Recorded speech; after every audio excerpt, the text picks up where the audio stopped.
A lot of news out of Washington this morning. That victory for House Republicans and President Trump repealing Obamacare with one vote to spare. The Senate up next. Expect big changes that could take some time. The Senate did pass the $1 trillion spending bill to keep the government running through September. It's now heading to President Trump's desk. And we're learning new details about President Trump's first trip overseas. First stop, a surprise, Saudi Arabia. He'll also head to Israel, Italy, and the Vatican. That's all later this month. We'll have much more on that ahead. But first, we want to get to that big health care news.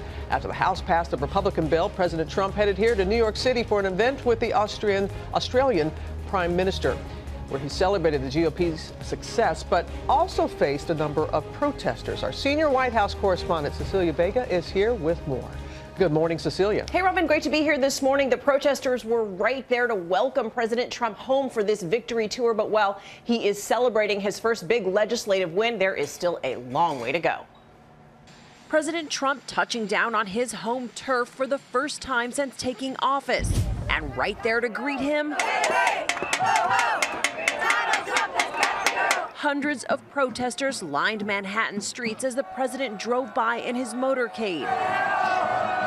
Despite the noise outside, aboard the decommissioned USS Intrepid, the president was ready to celebrate. The First Lady there too for a black tie dinner, along with Australia's Prime Minister. President Trump may be all smiles, but he raised some eyebrows when he praised Australia's publicly funded universal health care system just hours after declaring Obamacare dead. We have a failing health care. I shouldn't say this to our great gentleman and my friend from Australia, because you have better health care than we do. He's also praising Republicans for helping him win his first major legislative victory. Republicans came together all of a sudden 2 days ago. It was like magic.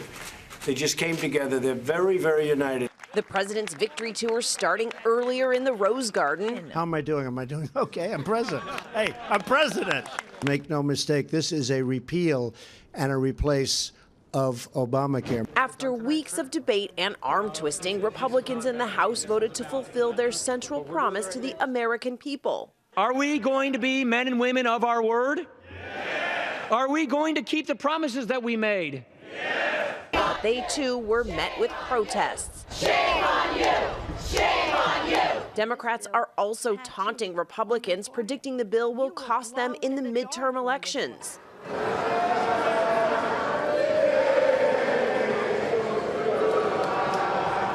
It's still not a done deal, but what this bill would do, end the Obamacare mandate that Americans have insurance or pay a penalty. Instead of subsidies, the bill gives tax credits to help buy insurance, and it rolls back the Obamacare expansion of Medicaid. It also lets states waive the requirement that insurers don't discriminate based on pre-existing conditions. And President Trump says he's feeling good about the prospect of the Senate passing this bill. He is hoping this leads to other legislative victories. Next up, they're looking at tax reform. Yeah, hopes this gives him some momentum.